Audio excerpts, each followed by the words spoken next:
Alright, block 2 and block 6. First of all, a reminder, I really would like you to have a model kit in front of you so that you can build some models. We're going to look at all of the molecules in some form or maybe a related molecule for the 13 different shapes that are on the VSEPR handout, the single handout. You certainly should pause the video at any time and record notes, fill in the blanks. I'm going to give you some information throughout this that will be very helpful. I'm also going to try to answer the questions the students had from block 2 and 6 just related to structures and things like that. So let's start with AX2. This is beryllium chloride, and I think there's some debate about what this molecule actually looked like. Is it a molecule or is it an ionic compound? We're going to use it as a molecule, and it'll help us understand patterns. And whether beryllium dichloride really looks like this, I think the issue is more about the general pattern. It's AX2. There's a beryllium in the center, and there are 2 bonded atoms, and there are no lone pairs. So the shape is linear, the electron shape is linear, the molecular shape is linear, and the angle is 180 degrees. So that's pretty easy to see, AX2. So if we have AX2, the shape will be linear. The electron domain geometry will be linear. And the biggest reason for that is that the atoms around the center atom are going to be as far apart as possible. They are going to spread themselves out as far apart as possible. And so those two atoms being linear, 180 degrees. Next, let's look at a comparison between AX3 and AX2E1. AX3 was boron trifluoride and AX2E1 was sulfur dioxide. Now I'm using the molecule shapes PhET simulation for these, and so if you want to have the molecule shapes simulation open, you can certainly do that. BF3, center atom, 3 atoms around it. This is planar, trigonal planar, 120 degree bond angle. Now if we have a lone pair here, the model suggests 120 degrees. It is trigonal planar, however the molecular geometry will be bent because we name only the atoms in the structure. Let's talk about this bond angle. The real bond angle for SO2 is 119 degrees. So I want you to notice that 119 is less than 120. It's less than the predicted bond angle. So this lone pair here actually repels these 2 atoms and essentially pushes them a little bit closer together so that the angle is 119 instead of 120. We'll have more examples of this as well. So at this time, I'd also like to draw a Lewis structure for you. There were some questions about nitrite, the NO2 ion. So I want to give you some guidance for how you might draw Lewis structures. One of the ways that I handle Lewis structures, especially for unknown compounds and ions, is I count electrons. Nitrogen is 5, oxygen is 12, excuse me, oxygen is really 2 times 6, which is 12, and that is a total of 17 electrons. Well, there's a -1 charge, so that means there's an extra electron, so that's a total of 18 electrons. So when I draw this structure, I'm going to need 18 electrons. Nitrogen goes in the center. Unless hydrogen is first, like in water, generally the first atom listed in a structure, in a formula, goes in the center. So that means nitrogen is going to go in the middle and there have to be oxygens around. Now, I know nitrogen has 5 valence electrons. If I draw nitrogen's Lewis dot structure, it will typically look like that in some form. Or when I say Lewis dot, I mean like in a Lewis structure where nitrogen will typically make 3 bonds. So nitrogen will make 3 bonds, I'll have a lone pair. And how did I choose the left oxygen or the right oxygen instead of the left oxygen? We're going to talk more about this idea later in something called resonance structures. For now, I would suggest just understanding that these oxygens are going to be a little different, partially because there's an extra electron in this structure, and so a polyatomic ion has an extra electron. So let's count electrons. I have 2, 4, 6, 8. I need 18, so that means I need 10 more electrons. And if I give this oxygen its octet, that's 4 more electrons. Now if I give this oxygen its octet, that's 6 more electrons, and that's a total of 18 electrons. I put it in brackets. Now if you happen to draw this one with a double bonded nitrogen oxygen here and a single bond here, that's fine. We will learn later that there's a way to handle that in more detail. For now, I'm interested just in the general Lewis structure of NO2 as an ion. There's an extra electron here, and that extra electron is in this entire structure. We probably could identify it as one of these electrons on this oxygen, and that causes oxygen to be a little bit different than what you might expect. Ions will sometimes do that, and I think you'll gain more experience drawing structures over time, and you will see some of these patterns. Now let's compare AX3 and AX2E1. Trigonoplanar is the electron domain geometry for both of those. However, AX3 is trigonoplanar and AX2E1 is bent.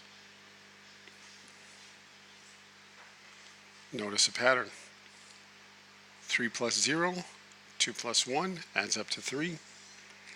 So if I have 3, trigonoplanar as the electron domain geometry. Let's look at AX4. This is CH4. You might consider building this model. So I have a center carbon atom surrounded by 4 hydrogen atoms, bond angle of 109.5. This is a 3-dimensional structure. So 109.5, you probably just need to memorize this bond angle for tetrahedral molecular geometry. It is the angle that would allow these 4 items, these 4 atoms here, to arrange themselves as far apart as possible. Now let's look at AX3E1. 3 plus 1 equals 4. Notice that the electron geometry is still tetrahedral. I have a lone pair up here now that takes up space. The predicted bond angle is 109.5. This is predicted from the model. I think we'll see later though that the model is not perfect.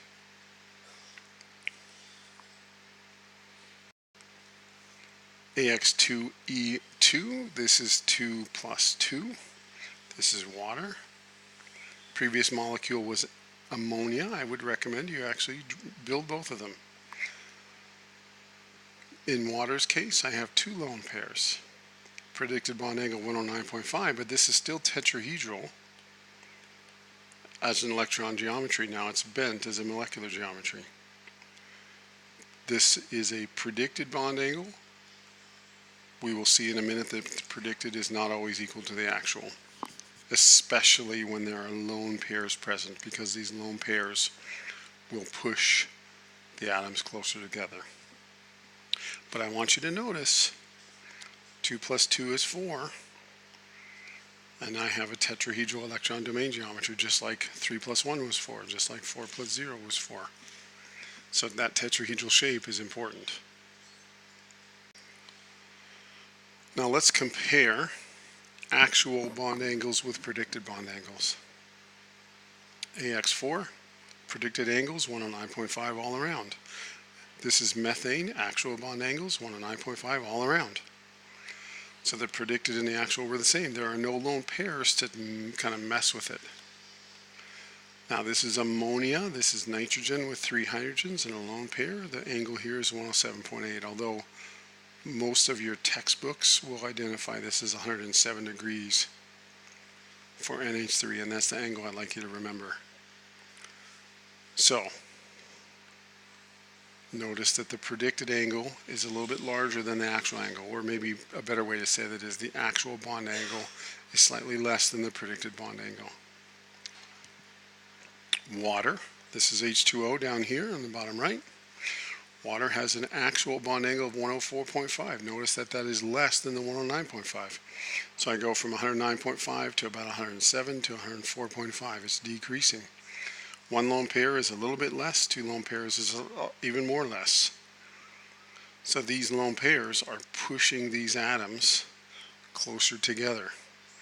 This lone pair is pushing these atoms slightly closer together.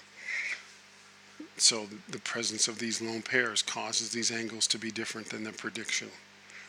So these predictions are just from the model. The actual angles are a little bit less. But let's look at our table now. You might consider looking at your VSEPR handout and how you could fill these in for the molecules as we go. Okay? So now I have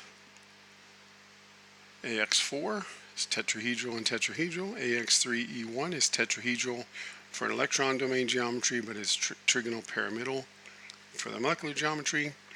I have 2 plus 2, AX2E2 is tetrahedral for the electron domain geometry, but bent for the molecular geometry. So there's a pattern here. If the number is 4, it is tetrahedral for an electron domain geometry. If the number was 3, it's trigonal planar for an electron domain geometry. And if the number is 2, it is linear. Now let's look at AX5. I recommend you build this if you can find a purple atom in your molecule kit that has 5 holes to make 5 bonds. You will see that there will be 3 atoms that form the axes, and the center atom plus the 3 atoms around it that form the equator, what are called the equatorial atoms. This is called trigonal bipyramidal. And if you physically hold the model in front of you, I want you to find 2 3-sided pyramids on either side of this equator of 3 atoms. The trigonal atoms here have a predicted bond angle of 120, and the equator with the axis atom here has a predicted angle of 90. So I want you to build a model, and if your model kit doesn't have a purple atom with 5 holes, try and find one that does. I'm a little short on these atoms, and I'd like to get some more. This is trigonal bipyramidal. This was PCl5. And yes, it violated the octet rule, which we'll talk about briefly later. Now, one of the things to discuss here is AX5 is trigonal bipyramidal. These are real angles. The real angles are 90 degrees and 120 degrees. Those are the same as the model. But notice that the center atom has no lone pairs. So it seems to me that there's a pattern brewing there as well. When there are lone pairs on the center atom, the angles tend to change. When there are no lone pairs on the center atom, they don't tend to change. So I want you to start developing your recognition of these patterns. I'm also going to point out that I'm talking for a fair amount of time on this video, and so I'm going to want you to pause when you need to and take a little bit of a break. Chat with your neighbors if you want to work together, but be productive and move forward and really challenge yourself to build the models and work through the shapes that I'm presenting to you today. AX4E1. This is called seesaw, and I'm gonna tell you right now, if you make this model, so if you made the previous model, remove one atom and just leave the lone pair there, for example, and then set it on the table. This is the fulcrum, and you have a seesaw. Tip it back and forth, and you'll see why it's called seesaw. Okay? So just something to consider. All right, let me try and clean up my messy writing here. So there is a reason why it's called seesaw. I want you to notice though, I have 4 plus 1 is 5, and the electron geometry is still trigonobipyramidal. Predicted bond angles of 90 and 120. This angle would be predicted to be 120. If I look at the actual bond angles, a little bit less than 90. So less than 90 with 87.8 and 101.6. That is significantly less than 120, and that's a little bit of an oddity.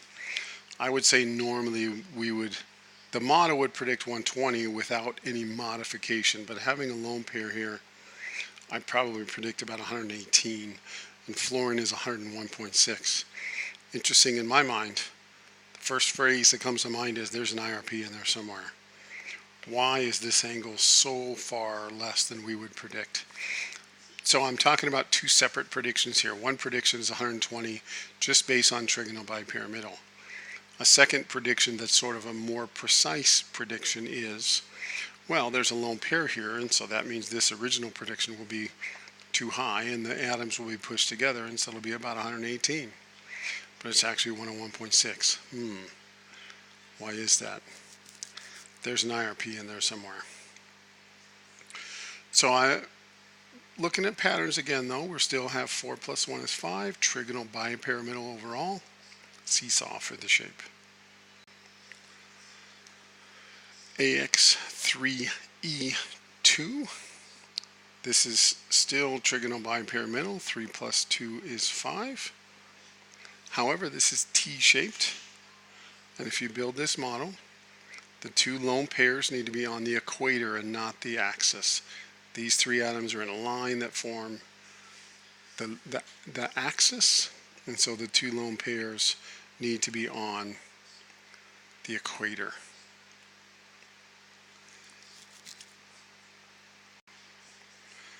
This is an actual molecule. This is, if I remember correctly, this is ClF3. This violates the octet rule. And all of these AX5, AX4E1, all of these plus in the next series of videos or next series of slides, AX6, these are all going to violate the octet rule. We'll talk about that a little bit later as well. Now, one last molecule. This is I3 minus. There are 3 iodine atoms bonded together. 3 times 7 is 21. Plus 1 for having a negative 1 charge, that's 22 electrons. So if I draw my lone pairs around the outside, put it in brackets with a 1 minus, let's count electrons. I need to have 22 electrons. And right now I have 2, 4, 6, 8, 10, 12, 14, 16. I have 16 electrons, and I need 22. So that means I need 6 more electrons, and I'm going to put them on that center iodine. There is an extra electron in this structure, and so it's likely to be considered, if we would, on that center iodine. We'll learn more about polyatomic ions as we continue to go through bonding. This is a linear molecule, predicted bond angle of 180.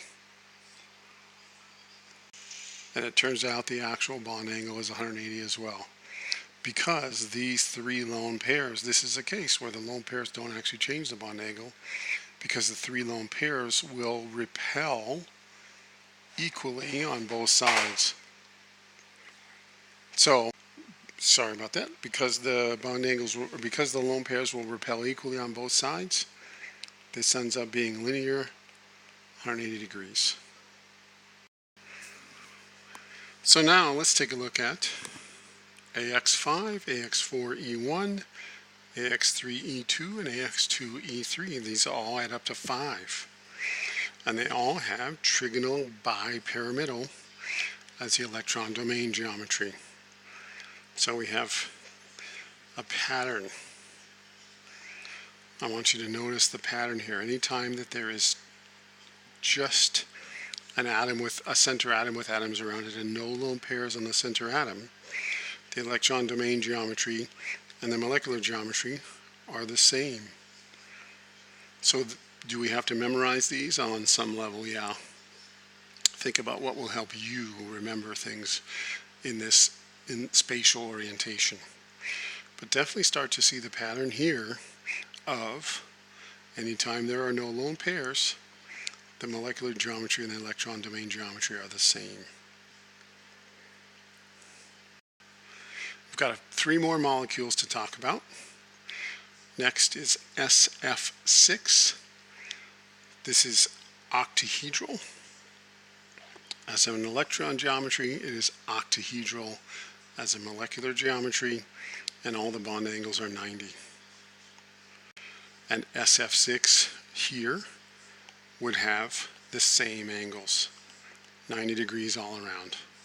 There are no lone pairs on the center atom, so all the bond angles are the same.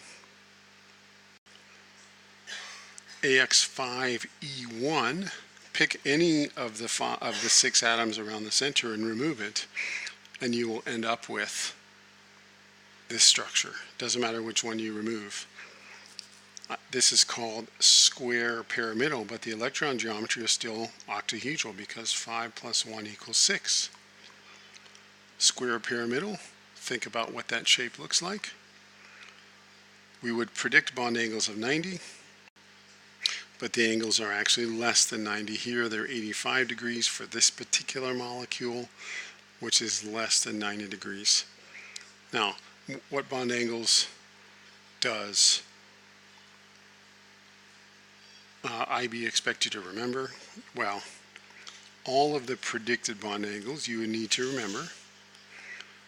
And then for specific molecules, you definitely should know water. You definitely should know ammonia. Water is 104.5.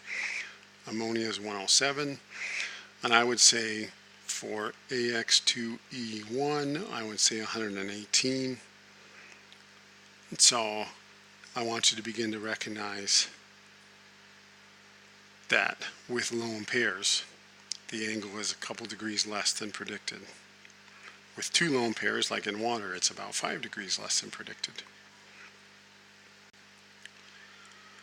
One last molecule. This is XeF4. This is xenon with 2 lone pairs and 4 fluorines around it. And then Lewis structure looks like this. Count your electrons. Xe will provide 8. Fluorine will be 4 times 7, which is 28. 8 plus 28 is 36. I have 32 electrons. If this is 8 electrons, so 8, 16, 24, 32, 34, 36. So I've got all the electrons I need. This happens to be called square planar. I have a lone pair below the central plate, one lone pair below and one lone pair above, and I have a plane, hence the planar, square planar name for the molecular geometry. But the electron domain geometry is octahedral. 4 plus 2 is 6. And that gives us XeF4 as a real bond angle. So the predicted angle was 90. The actual bond angles are 90. They're equal. And they're equal because these lone pairs repel each other equally. And they repel all of these atoms equally, and so the bond angles are not affected. And that leads us to the last part of our table. When I have 6, I have octahedral. So let's review the pattern. AX2, linear. AX3, trigonoplanar. AX4, tetrahedral. AX5, trigonal bipyramidal. And AX6, octahedral. And these are the 13 different shapes that IB wants you to know. It's a lot, but we're going to do this for a little bit more and really try and understand all of the shapes. And that's really the end of the discussion. Please, if you've got questions, you're welcome to email me and I'll do my best to answer. You're welcome to save your questions and ask me when I get back. You also can use your textbook as a resource, for example. You can talk to your peers. You can try and work it out together. Put some work into it. But remember that I'm happy to help you when I return, or through email if you want to do it that way. Now, I want to have one more conversation about violating the octet rule on them, because it might help you see some patterns as well. So in terms of violating the octet rule, we saw boron violate the octet rule, we saw beryllium violate the octet rule, and we saw hydrogen violate the octet rule. And these were all violations that were smaller than 8. Now, in terms of larger than 8, we saw chlorine, we saw sulfur, we saw phosphorus, we saw iodine, we saw xenon, bromine can violate the octet rule, so kind of a pattern here. And these were violations that were above 8. I want you to notice a pattern. A little bit of a confusion about beryllium, but these are all relatively small elements, and they have a low number of electrons. Maybe I should have used yellow color to keep the color scheme the same. Sorry about that. All of these now are large elements, and they have an empty d block. All of them are in period 3 or above, and so that means they all have d electrons that are d orbitals that are not filled. Plus, they are simply larger atoms than these really small atoms, and that means that there is more space to make more than 4 bonds and violate the octet rule. This will not be the end of this discussion. This is just an introduction to help you kind of see some patterns about who can violate the octet rule. Now, I want to make you aware of some things on Haiku, just to end the discussion. First of all, on the home page of Haiku, I've put up an HL schedule for us. I've updated it today, Sunday, and these are the dates for the different blocks that I will want HL time. I also want to remind you that the daily summary documents, including the document I just got done working with you on and the PowerPoint that I just annotated, should be available in the daily summary documents folder within the Google Drive folder for the entire course on the web links page. So open up this Google Drive folder and you will see a daily summary documents folder. There are blocks inside that. Look for the date. I also want to remind you about mark schemes. Not going to be helpful right now because you're waiting for me to give you a test back, but just in general, I want you to be aware of this folder. I also want to remind you about the IRP brainstorm. Be putting your ideas in there. If you come up with an idea for an IRP, put it in there. It will benefit you down the road to have that. So, I know I'm not there to answer questions. I know that it's not as easy to not have me there to engage in conversation and discussion. Use your textbook. Use your peers and engage in discussion. You are welcome to email with questions, and you're welcome to save your questions for when I come back, and I will answer all of them that you have. If you're done early and the class is not over yet, you might consider starting your homework early. You got 2 videos. They're both a bit shorter than normal, but there is some content there that I'm going to want you to get. You can put the questions in Edpuzzle, the same as always, and if I don't answer them in class right away, know that by the time I get back, we'll spend some time discussing any of those questions. But I might try to make videos for each day if I can find the time for that. It'll depend on my schedule over the next few days, but I'll do my best. Okay? And so, allow me to say thank you for your work today in my absence. Please do your best, and remember that I'll do my best to help you understand things when I return. Have a great day. Thank you.